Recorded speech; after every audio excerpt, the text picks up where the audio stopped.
Hi there, everybody, and welcome to What's Next, the show where we bring together the top 5 stories from across the world of tech, crypto, and beyond and discuss what's next. As always, I'm Sam Golden. And as always, I'm Daniel Fogg. It's a bit of a weird intro, but we'll roll with it. And today we're going to kick things off with Daniel taking us through 2025 outlooks and predictions. It's that time of year again, Daniel.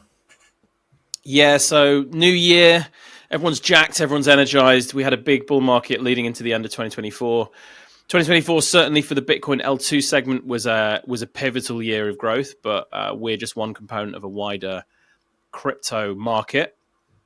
So, Sam, you've been digging into this a little bit to try and find out, to try and look at some of the predictions and the outlook that a number of the interesting research firms and VCs have been making.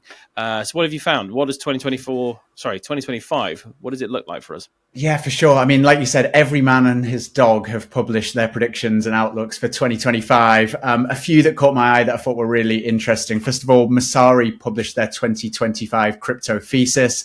They dive into everything, but one of the areas that obviously is specific interest to us, but also I think interest to the industry as a whole, is the growth of Bitcoin, the astounding growth that it's seen as an asset, as you can see represented on this chart here, but also really interesting, the explosion in the different projects that are now using Bitcoin, the blockchain, as infrastructure to build apps and financial services on top of. Obviously, there's something that Rootstock has been working on since 2015. How do we scale Bitcoin? You've also got the other pioneers in areas like payments with Lightning Network. But this year, we've seen a whole new wave of projects bringing fresh ideas to the space. People like Arc, who are taking on Lightning to kind of tackle payments, and many more as well. And I think this is a really good thing. I don't know about you, Daniel, but scaling Bitcoin and the kind of interest in the area almost validates some of the work that Rootstock and Rootstock Labs have been doing for the last few years. Yeah, it's interesting. I mean, there's always that question, which is why does Bitcoin need L2s? And that's because essentially programming and interfacing with the Bitcoin network, if you want to do anything other than storing and transferring value, is really difficult. While on the other hand, Bitcoin by far is the most decentralized, the most widely adopted cryptocurrency. If I'm not mistaken, I believe somewhere north of about 100 million users now. In my mind, I think it's probably a bit close to about 30, but north of 100 million users. The proportion of the US population that owns Bitcoin is enormous. But aside from that initial use case, a very powerful use case, there's not really much else you can do with it. Rootstock were one of the first to leverage the compute power of Bitcoin to secure a second network, therefore launching the first sidechain. But throughout 2023 and 2024, there's a whole bunch of new Bitcoin scaling solutions that have been building out this market that we started. And I mean, we're jacked for it. It's definitely this experimentation phase, I think, that we're in, where we're seeing lots of different scaling solutions. We're seeing lots of different growth strategies, some risky, some not risky. I'm sure we'll talk about that in a second. But we're also seeing some really ambitious and really smart teams looking at building better bridges to Bitcoin, looking to bring art and culture to Bitcoin, and looking to make Bitcoin transactions faster and cheaper, which obviously Lightning started, but there's a number of other tools now to do that. And obviously the big kind of elephant in the room is BitVM and these better bridges. So I think 2025, we're definitely going to see a couple of teams really going live with those BitVM bridges. Let's see. Yeah, and I mean, as you just talked a little bit about as well, Daniel, Bitcoin as a whole, as you can see from the blue line on this chart, still maintains just over 50% of the entire market cap of crypto as a whole. So it shows the amount of interest in that, and actually brings us really nicely onto the second report that I uncovered, which is A16Z just published their outlook for 2025 in crypto. And one of the points they made was this idea of crypto owners becoming crypto users for the first time. So they talk a lot about the idea that, especially when it comes to things like Bitcoin, for a long time, people have seen that as an asset, a store of value. You keep on a hardware wallet and you don't use to interact with applications. A16Z believe 2025 is the year where this changes and more people start actually using their crypto to interact with apps, interact with different smart contracts, and use in a more kind of like daily way. Two other trends they talk about which are driving this. One is the big explosion in stablecoins. Their belief that this year is the year where we'll see more established enterprises adapting for stablecoin payments. We've talked about this a little bit in the past, but stablecoins is a really powerful way of transmitting known currencies around the world with much lower fees and with much less friction than traditional payment rails. And I think we're just going to see that explode even more. Yeah, and I mean, something that's I totally agree. Something that's slightly different point here is this advancement of this agentic AI. So I think this is the interesting thing where, for a long time, crypto and AI were different deep tech ecosystems, different deep tech sectors. Obviously, they're very different technologies, but there have been connection points. Traditionally, hedge funds programmatically doing things automatically using smart contract platforms. And I think for a long time, it's been widely understood that if an AI agent was going to interface in some way, shape, or form with the financial world, it was probably going to use crypto. And if it was going to use crypto, it's probably going to use Bitcoin because it's the easiest for it to access and work with and the most widely adopted. I think it is going to be interesting to see how crypto and AI merge this year. There's lots of teams already working on this, but it's still very early. And I think for me, the big question remains outside of an institutional or kind of professional investor use case.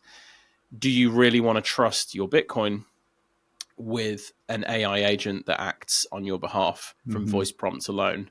We're going to have to see. We're going to have to see how that plays out. I'm not skeptical. I'm kind of optimistic for this, but I'm interested to see how that initial user reluctance to hand your keys over to something else as opposed to someone else plays out. Yeah, it's going to be really, really interesting. And then the final point that I thought was really interesting in this report that I don't think gets talked about a lot is user experience in Web3. Still incredibly difficult for an everyday user to access a lot of the amazing products and services that are being built today.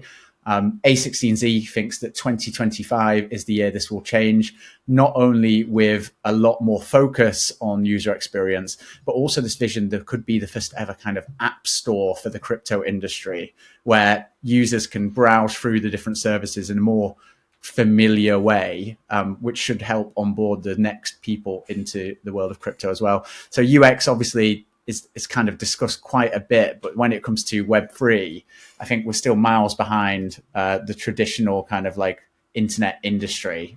And there's a huge opportunity there because that's the biggest barrier, right, to bringing more people into the world of crypto is making it simple. So if you think about what an app store does, it aggregates, right? It creates a marketplace. It creates an environment in which you can see all the different options and make choices. And I think, Web3 is brilliant, but in terms of discoverability of services, it's a mess. So we've had a bunch of aggregators in crypto for a long time, most notably liquidity aggregators and DeFi aggregators. We've been having a look at Tally recently, which is a DAO aggregator. It's going to be interesting to see if we have something that's a little bit more of a sort of total market view or a total aggregator for all crypto wallets, all crypto solutions that isn't just kind of pushing something that's a bit more approach or product agnostic. 100%. Super cool. Yeah, really cool. As always with A16Z, I am excited for the world that they think they're going to be investing in and building out. Although I see some themes on here that were pretty much exactly the same last year and the year before, which is like, let's make the UX better. Stablecoins are going to be really important. Not to say it's not valid. It's not to say that 2025 isn't still exciting for that. I mean, the opportunity for stablecoins is absolutely ridiculous. It's more that, a reflection that it takes more than a year to build some of these things out. 100%. Well, like from a personal perspective, like I really want to see those exciting apps and use cases starting to emerge. Like we've got the infrastructure. You can now build on Bitcoin using platforms like Rootstock. Now let's go out there and build some amazing things. We don't need any more layers. Let's start building things on top of them that people actually want to use.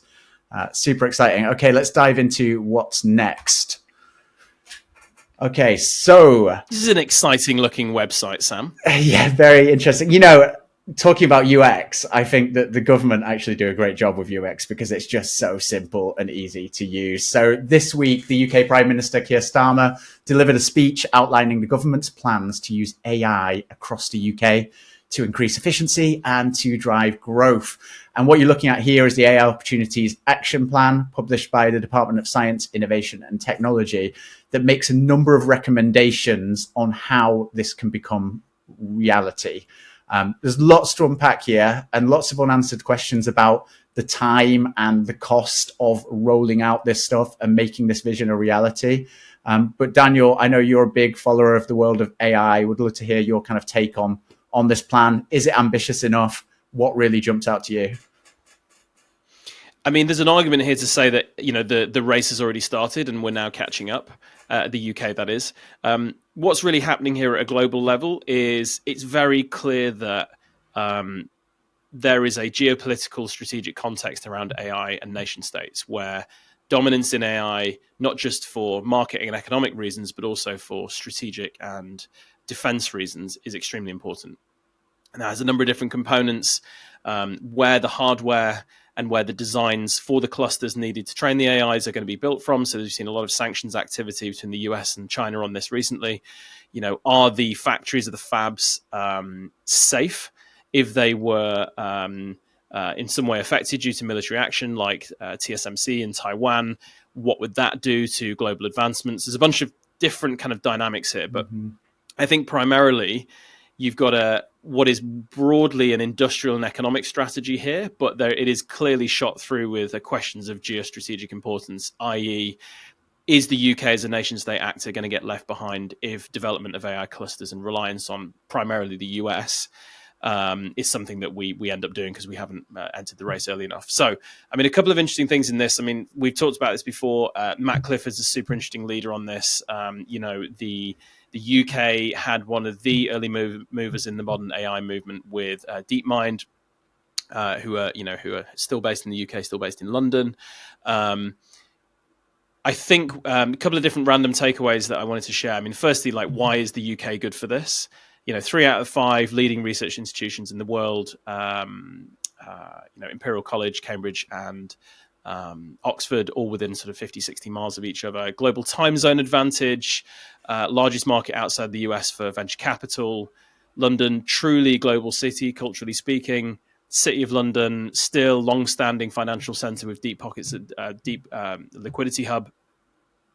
And, you know, there's a deep history and culture that supports scientific innovation from Babbage and Turing all the way through to ARM and DeepMind in recent memory. So there's this kind of global power struggle going on. The UK believes it has a role in here. I think it does as well, but the UK believes it has an edge here. It can compete globally. Some interesting things in the action plan, though. I mean, the main one that's getting lots of interest is these AI growth zones. And this is an interesting marriage between what the UK government wants to do, which is build out infrastructure faster and reduce some of the complexity and regulation in building out anything big, really. While also taking mind of the fact that the speed at which some of these data centers have been built out in the US, I think recently it was something like 4 months from initial idea to actually build out. Insane. For the XAI cluster in the US, which was like by far the fastest rollout of any kind of compute power we've ever seen.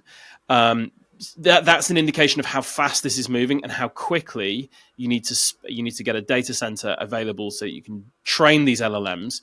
But most importantly, you need a shitload of power as well. So where's that going to come from? So there's a big question around getting more nuclear power on grid to feed these clusters. So I think the AI growth zones is all about that. It's like, how do you get the power, the facilities, the regulatory environment, and the land to spin this stuff up at great speed without getting trapped in some kind of like 5 to 8 year bat tunnel saga. If you know what a bat tunnel is, good for you. So I think this is one of the elements of the plan that's most interesting, because it's not just a sort of aspiration. It's also saying there's a big build out that's going to be required here. A couple of other things, and then, would love to get your thoughts, Sam. The exascale computer that we talked about maybe back in November, which was this computer planned for Glasgow, one that I think 10x larger than the current compute power of the other nation-state computer that was available, got canned in the budget in sort of October or September, whenever it was. It looks like that's back on, or maybe they canned it because they thought, actually we could do a lot better than this. Yeah. Let's go bigger. So that's kind of interesting. So we haven't lost that. UK hasn't lost that strategic capability. And I think more, a couple of other points really is there's lots of discussion around sovereign AI clusters. So an AI cluster that is something that can be accessed not just by businesses, but also by government and by the public and by research institutions. And why does this matter? It means that the AI clusters are not something that's built out and controlled by large corporations only. So it moves you away from this like big tech AI dynamic into something that can be a bit more little tech. So how do you get 100 different AI companies using a cluster as opposed to just one or two who have built and control their own and therefore have an incentive to defend it from others? A way to think about this might be something like the British Library, but for AI, right? This public resource that can be drawn on. I wouldn't necessarily say it's free, but it's certainly something that can be drawn on. And it's interesting to see this shot through. I mean, this is a Labour government, right? So it's interesting to see this is shot through with ideas about it bringing AI being used at the service of the nation. The NHS, still one of the largest public health services in the world, one of the largest employers in the UK, has a kind of unique opportunity here to bring AI to the service of everybody. And there's been lots of discussion around how AI for health use cases can be really powerful. I mean, the most obvious one that keeps getting talked about is like doctor's notes, which seems trivial, but at scale across a population of nearly 70 million, it could be quite powerful. But it's interesting to see, the Labour government is focusing this not just on economic growth, but also how can you drive efficiencies and optimizations in public services as well, and therefore reduce cost and therefore get out of the economic tailspin that we're in. And there's a good reference point here, which is the Our Future Health program that launched a couple of years ago to get 5 million, to get I think it's the health data, it might even be the DNA sequencing as well, if I'm not mistaken, of 5 million UK citizens, which would be the largest public health data source ever on record by an enormous, I think the largest before that was like 100,000 or something. So you've got this massive data source of public data, which is controlled by the state. Then you've got this AI capability, and what can these do together? So there's some interesting stuff here. I signed up to Our Future Health and big believer in what they're trying to achieve. So really all of this is to say like lots of different dynamics here. I've just been on a massive rant here to try and explain it. Lots of different dynamics. It's very much a center-left platform, but with a focus on growth, but also how to help the people. There is a global strategic power game happening here that the UK needs to not get left behind in. And also, there's an opportunity here. It's not bullshit to say that the UK has a role to play in building out, in becoming a global AI leader based on research institutions, financial capital availability, and all of that kind of stuff. 100%. Let's see. Yeah, this could be exciting. It could be something that ends up being a press release and nothing else. But certainly those involved, from what I've seen, are serious players, and there's a big push in the UK entrepreneurial ecosystem to actually get this fucking built out and not get left behind. 100%. Yeah. And I mean, as you've kind of talked about there's already, this report has got a lot of backing and financial support from tech firms in the UK have already committed billions of dollars of funding to make some of this stuff happen. I think it's really interesting. Like you said, the race has been on for a while. Some of this is presented as we're going to start doing this now, but you mentioned Our Health, DeepMind and their work with the NHS over the past probably like 5, 6, 7 years as well, has all been bubbling up to this moment. I think it's interesting in this report, they talk about encouraging the private sector to start rapidly piloting and scaling AI products when it's probably the private sector today in the UK that is already doing that. And this is the government saying, hey, we need to get ahead of this as well. We need to run our own pilots. And they have the data to do it, right? So it's going to be really interesting to see how this kind of comes to life in the next kind of 12 months and onwards. Yeah, there's a point, I think, in Keir Starmer's announcement where he said, I think he said something like the UK government will be the best backer of AI startups in the world, be the best partner, I think he called it. Yeah. Let's see if that turns out to be true. I'm optimistic. I mean, there's a lot of reasons to see why this could be exactly what we need in the UK, but let's see. Yeah, 100%. I mean, UK, as you talked about, have been pioneers in computing, the emergence of the internet. Is AI going to be the next big thing that the UK starts tackling head on? Let's find out. And with that note, let's dive into what's next. So we're kind of going from like global macro AI trends right down into Bitcoin mining here, Sam. So excuse me while I kind of put my seatbelt on. There's a lot of similarities here, right? This is infrastructure, Bitcoin mining, it's energy, it's the same thing that's happened with the Bitcoin mining industry, maybe not so much in the UK. But in other areas of the world is kind of what the UK government are now talking about when they talk about AI computing clusters, right? So maybe there's a link. Maybe I'm just trying to create a link. Anyway, this week, the amount of Bitcoin's hash power contributing to Rootstock security saw a significant increase thanks to SpiderPool, the world's 6th largest Bitcoin mining pool, joining the ranks of Bitcoin miners that are choosing to merge mine Rootstock. And a really interesting stat I found very powerful today is that brings the total hash power securing Rootstock today to nearly 420 exahashes, which is the same amount of hash power that secured the entirety of the Bitcoin network just back in October 2023. So that's essentially billions of dollars of energy and electricity now being poured into ensuring that Rootstock remains the most secure smart contract platform on the planet by harnessing that security of Bitcoin. And it also kind of highlights how mining pools are looking to future-proof their business by getting these additional revenue fees from merge mining platforms like Rootstock. So really exciting to see. I know you've been following this one, Daniel, as well. Love to hear your take. Yeah, in a sector of more and more Bitcoin L2s launching all the time, it's always useful to go back to first principles around what is merge mining. Simply put, this is absolutely central to the consensus mechanism of Rootstock. We are recycling the compute power of Bitcoin to secure a second network. And that's what merge mining is. And any Bitcoin miner can become a merge miner. They don't need to talk to Rootstock Labs. It's an entirely decentralized process. And it's great to see SpiderPool now doing it, joining the ranks of AmpPool and many others.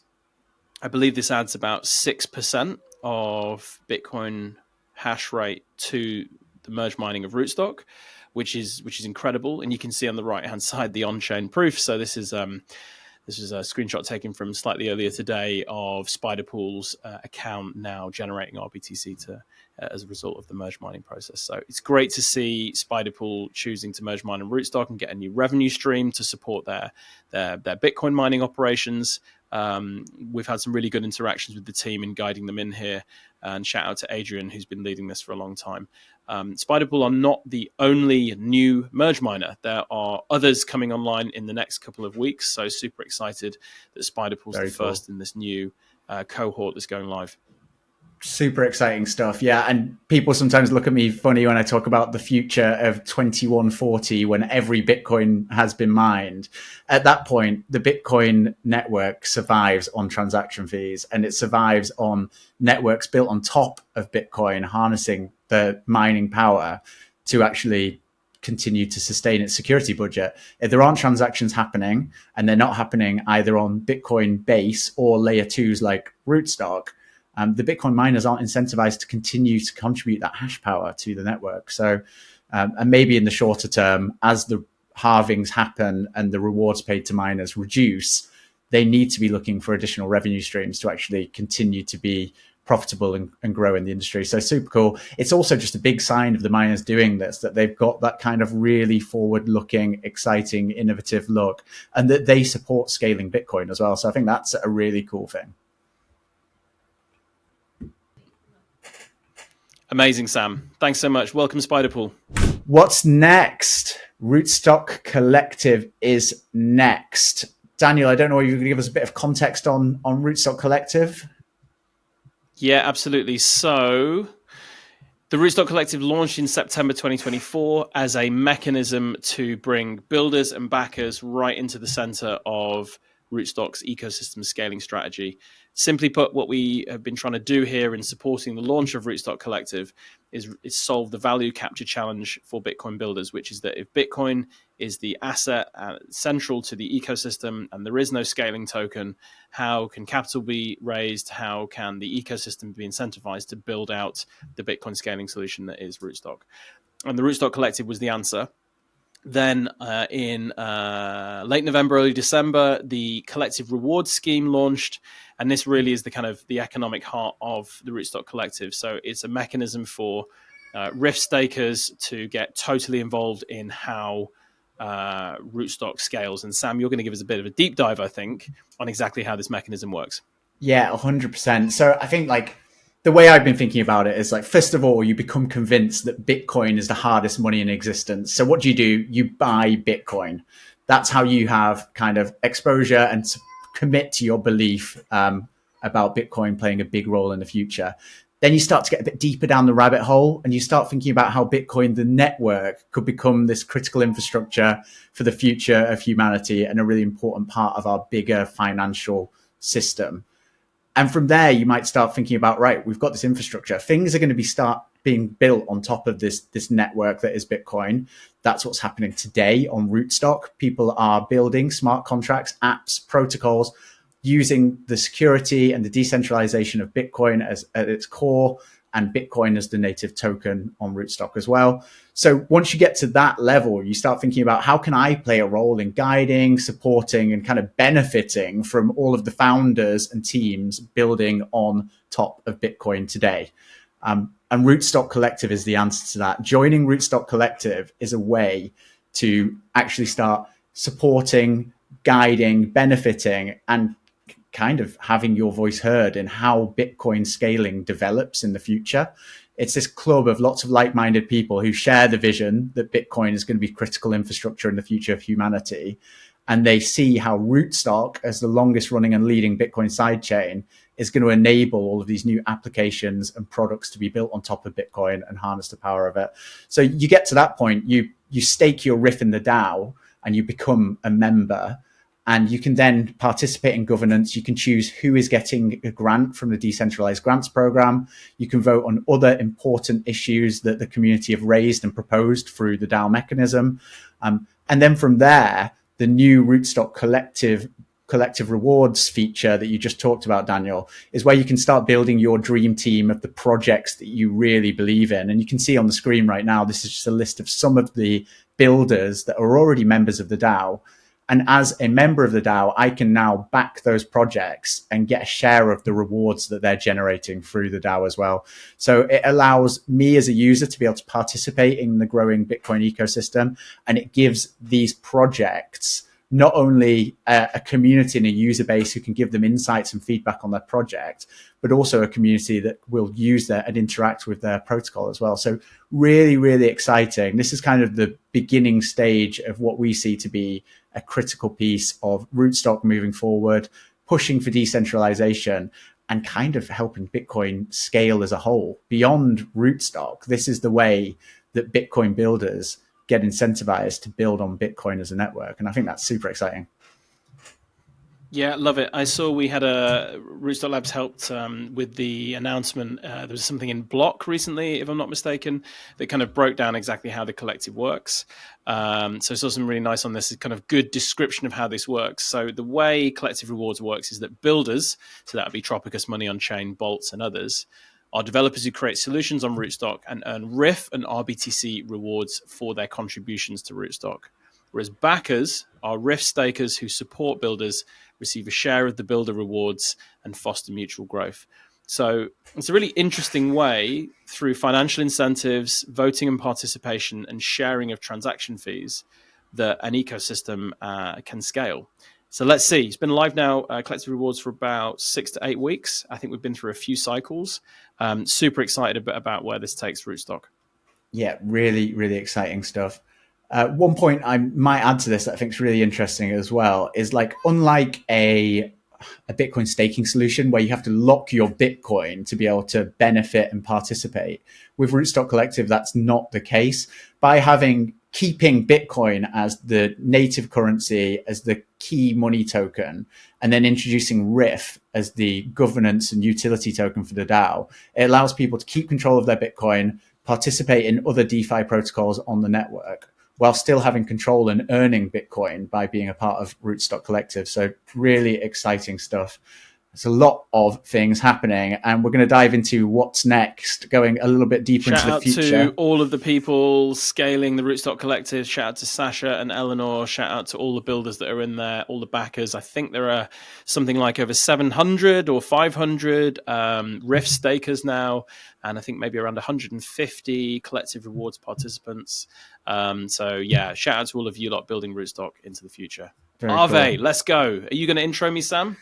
Yeah, let's do it. So, I mean, this week, the community of Aave published an initial proposal to integrate Rootstock, the home of Bitcoin DeFi, into their application. Just so you understand a little bit about Aave, most of you listening, I imagine, do.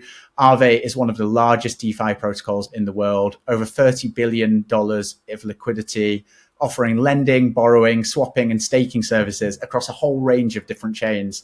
And for the first time ever, Aave is looking how can they bring Bitcoin closer to the wider world of Web3.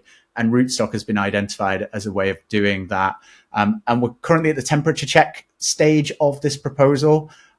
Only live for a couple of hours now and inching towards quorum with support from some of the biggest community members of Aave out there, including Wintermute. So really exciting to see. You've been following this, Daniel. I believe you've also voted and participated as well. I did my bit. Yeah, I mean, I got to admit, I personally love this stuff. I love when there's governance votes that have a material impact on an ecosystem or a protocol. I think it's the point at which, as a big DeFi advocate, it feels like the vision we've all been sold and we're proponents of for what DeFi can do, which is putting financial systems in the control of the masses in this decentralized way, is the point at which you touch it and you actually think, oh yeah, this is the dream, right? It's getting built out here. So yeah, temp check first. This is basically how we're feeling about this community. Do we want to do this? Do we want to go live with Aave deployed on Rootstock? So far, so good. I think the temp check's live for a couple more days. Looks like it ends on the 17th, which is this Friday, if I'm not mistaken. So that's really cool. If that goes well, then it goes through to kind of a formal deployment vote, I believe. And yeah, I mean, this would be a bit of a game changer for the Rootstock ecosystem. Super interesting for Aave as well, because new forms of an entire RBTC being available on Aave means you've got programmatic Bitcoin, pure programmatic Bitcoin, available on the Aave network. So not wrapped, not held by a custodian, and not secured by a new Bitcoin scaling solution that remains untested. So yeah, the OG Bitcoin sidechains coming to Aave. Fingers crossed. Thanks and praise and gratitude to the Aave community out there. I love doing this. It kind of makes it real. So super excited to see where this goes. Vote temp check the end of this week, and then I guess we move into a kind of a more a deeper dive by the community into whether they want to do this or not. Yeah, so, very exciting. Let's keep following this. And what you mentioned about RBTC, totally accurate. I think we're going to dive into that a bit further in a little bit. One RBTC always equals one BTC, not under collateralized, not wrapped and layered again. Bitcoin on Rootstock is Bitcoin. And I think that's really important and often overlooked. Okay, let's keep going. What's next?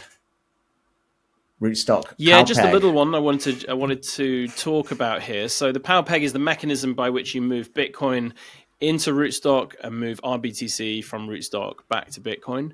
There were two mechanisms for a long time. One using the PowerPeg app, which launched a couple of years ago, and a slightly more complex version where you can withdraw the same RBTC back into your Bitcoin wallet, which is, I would say, only for the true defenders of the faith. It's quite a tricky mechanism. The challenge, however, with the PowerPeg is it takes some time. It takes about 18 hours for the pegging process because of, I believe, 100 Bitcoin blocks need to be mined in order to confirm the transaction.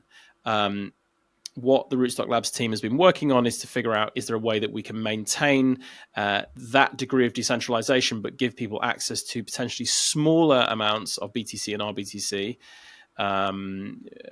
much faster.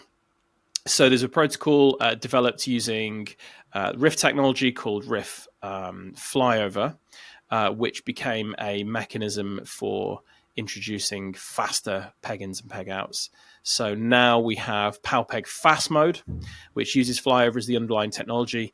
It's been in testing phase for a couple of months now with a cap of 0.1 Bitcoin being able to be pegged in and pegged out.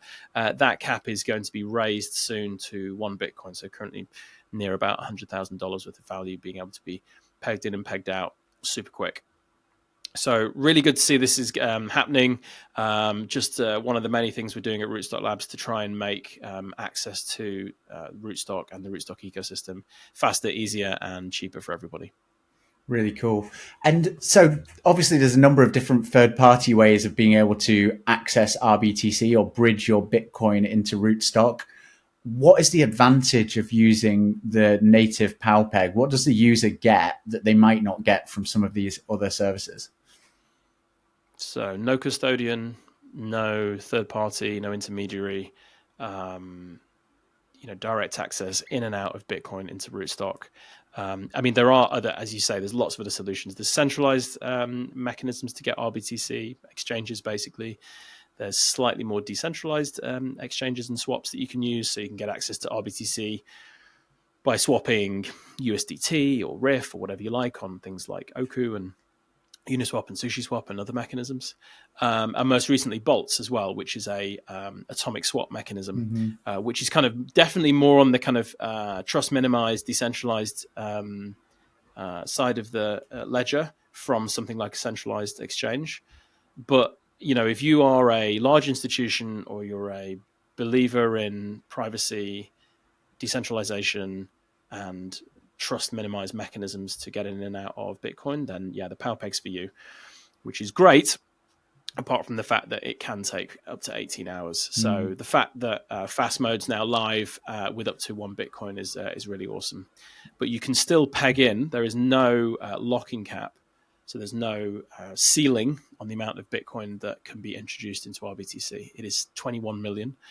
So institutional players do have the ability to use the full PowerPeg mechanism to peg in from Bitcoin as much Bitcoin as they want and out again. Yeah, really exciting. And I guess, like you said, there's just different flavors out there for whatever kind of user you are. If you want really fast access to RBTC, you might take one route. If you're moving a large amount and you want to be 100% certain of the security, decentralization, and privacy, that's when you might want to move your Bitcoin through the PowerPeg as well. So really interesting stuff, and looking forward to seeing that locking cap lifting as well on fast mode. Cool. Okay. What's next? What's next? Me or you? Aha. Layers. Lots and lots of layers. We kind of touched on this briefly earlier. Bitcoin Layers, great project out there, doing a lot of work researching all of the different scaling solutions for Bitcoin, as well as the different varieties of wrapped Bitcoin that exist out in the world. This is a most recent development, I think, from Bitcoin Layers, is actually kind of visualizing the number of Bitcoin supply on different layers and the different varieties of Bitcoin that you can see out there as well. Daniel, I know you've been following this for a while. I included a tweet here from you as well around RBTC. What do you make of all of this? Okay, so there's Bitcoin. And then there are about 40 or 50 other versions of Bitcoin. And they take different forms. They have slightly different designs.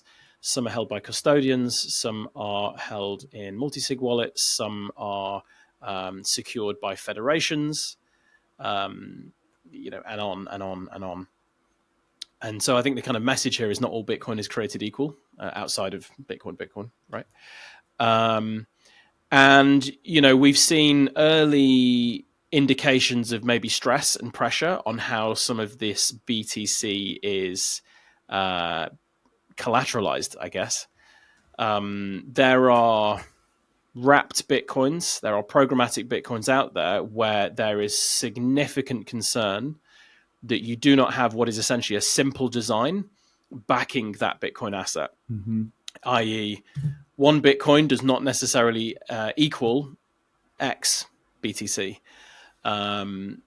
There is something slightly more complex that looks a little bit like hypothecation, staking, restaking, and Bitcoin derivative assets backing that programmatic Bitcoin. Now, broadly speaking, this is just innovation.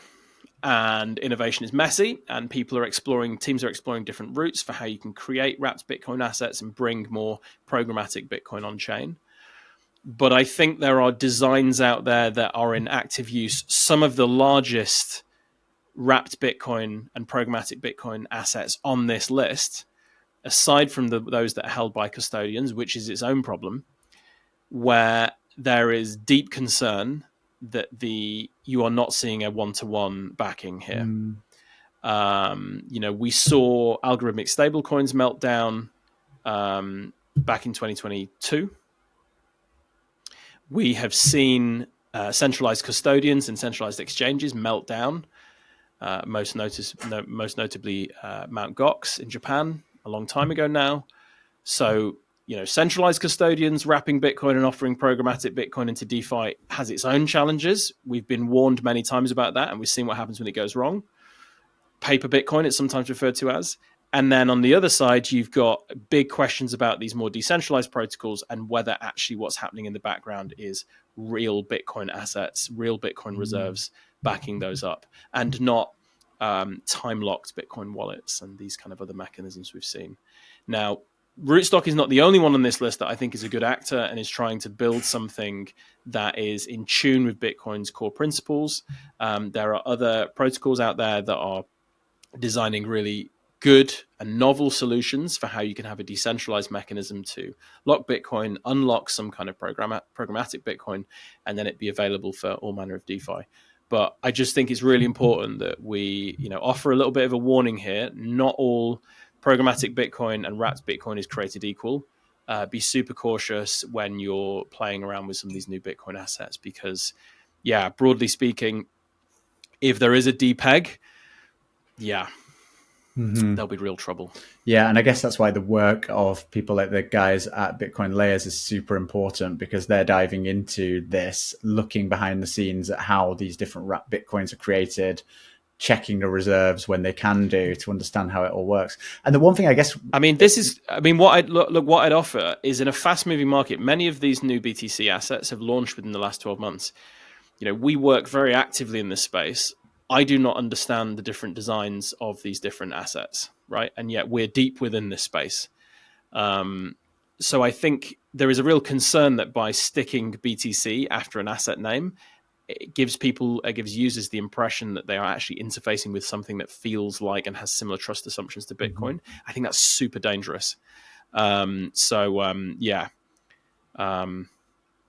the instructions. Read the ingredients before you start eating the meal. 100%. And I guess as well as some of the issues you talked about in terms of is the Bitcoin backing each of these protocols?